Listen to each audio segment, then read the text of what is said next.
High বন্ধুরা, আমার Bengali হাত লাইফে তোমাদের অনেক অনেক স্বাগত জানাচ্ছি। আশা করি তোমরা সকলে ভালো আছো। কিন্তু আজকে আমার মনটা একটু খারাপ আছে। কি বলবো তোমাদেরকে, অনেক বছর হয়ে গেছে, তাও এই দিনটা আসলে মনটা খারাপই হয়ে যায়। কারণ আজ আমার মার বাৎসরিক, আজ 14 বছর পূর্ণ হলো। 15 বছর পড়েছে আমার মা আমাদেরকে ছেড়ে চলে গেছে, 14 বছর। আর কি বলতো, এই দিনটা আমি আমাদের বাড়িতেই পালন করি, যেটুকুন পারি সেটুকুন দিয়েই আমি চেষ্টা করি এই দিনটাকে পালন করার।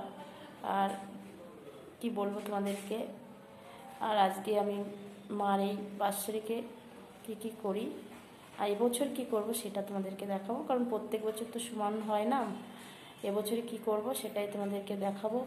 আর এখন এই যে মারকে গুছিয়ে রেখে এসছি ওখানটায়, এখন আগে প্রথমে পুজোটা সেরে নেব, তারপরে সন্ধ্যাবেলায় একটু কীর্তন দেবো।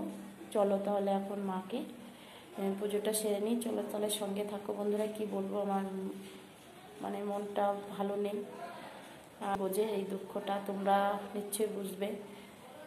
যাদের মা নেই আর যাদের মা আছে তাদের তো কোনো কথা, তাদের মতন সুখী কেউ নেই। কি বলবো, মানে অনেক ছোটোবেলায় আমাদের মা ছেড়ে চলে গেছে। তাহলে চলো এখন দেখতে থাকো।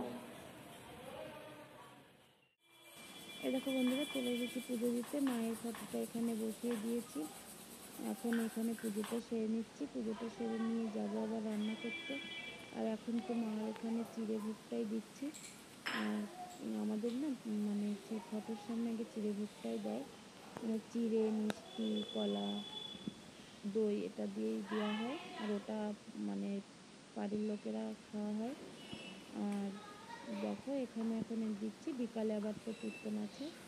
আর জানো তো বন্ধুরা, মানে আমাকে আমার হাজব্যান্ড মানে বাপের বাড়িতে যেতে দেয় না, বলে তোমার মায়ের কাজ যেটুকুন পারবে, যেটুকুনি মানে করতে পারবে বাড়িতে বসেই করবে।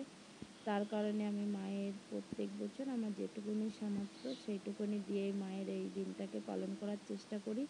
মানে একবার এক একটা জিনিস করার চেষ্টা করি।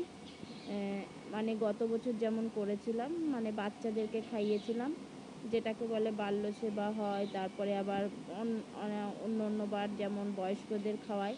এবছরে সেরকম কিছু করব না। এবছরে এই যে সামান্য একটু পুজো দিলাম, আর বিকালে একটুখানি কীর্তন করব। কীর্তনে আর খিচুড়ি ভোগটা করব ঘরে আলাদা করে, আর মায়ের সামনে একটু মিষ্টি দিয়ে পুজো করব। আর এখন তাহলে দেখো এই যে পুজোটা হয়ে গেছে, এখন যাব রান্না করতে। চলো বন্ধুরা তাহলে দেখতে থাকো, পরে আবার আসছি তোমাদের সঙ্গে কথা বলছি।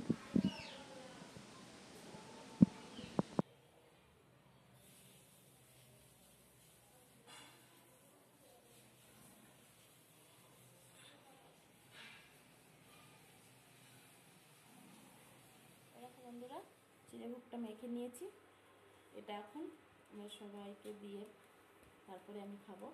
যে সবাইকে দেবো তারপরে আমি খাবো। চলো তাহলে প্রসাদটা এখন সবাইকে দিই, তারপর পরে আবার আসছি।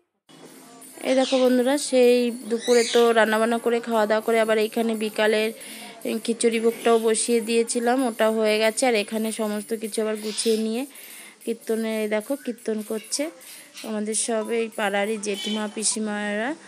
আর এখানে দেখো এই যে মায়ের এখানে প্রসাদ দিয়েছে, আর এখানে আলাদা করে ঠাকুরের এখানেও ভোগটা দিয়ে দিয়েছি। এখন এই কীর্তন হচ্ছে, তারপরে দেখি কতক্ষণ কীর্তন হয়, তারপরে প্রসাদ দেওয়া হবে। এই দেখো বন্ধুরা, কীর্তন শেষ হয়ে গেছে আর এখন দেওয়া হবে প্রসাদ। সবাই চলেও এসেছে। এই দেখো বন্ধুরা, এখানে কীর্তনটা শেষ হয়ে গেছে আর এখানে আমি প্রসাদ গুছিয়ে নিচ্ছি, সবাইকে প্রসাদ দেওয়া হবে। আর এই দেখো খিচুড়ি ভোগটা আমি মানে ভোগটা এখানে দেওয়া হয়নি, যেহেতু আমি ঘরে করেছিলাম আর নিরামিষ তো করা হয়নি, তার কারণে এটা ভোগের প্রসাদে দেওয়া হয়নি।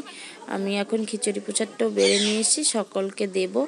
আর এখানে প্রসাদগুলো একবারে গুছিয়ে নিচ্ছি, তাহলে সুবিধা হবে, কারণ অনেকেই চলে এসেছে প্রসাদ নিতে। আর কি বলতো, অনেকটাই তো রাত হয়ে গেছে, 10টা বেজে গেছে। তাড়াতাড়ি করে ওর জন্য সকলকে একেবারে গুছিয়ে প্রসাদটা দেওয়া হচ্ছে।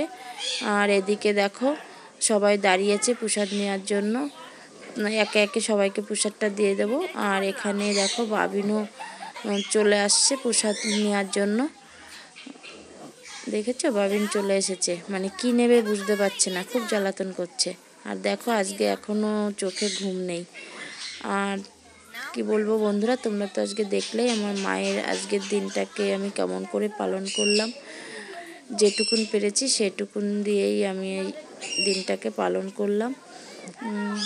আর কি বলবো তোমাদেরকে, তাহলে আজকের মতন ভিডিওটা আমি এখানে শেষ করছি। তাহলে আজকে টাটা, বাই বাই।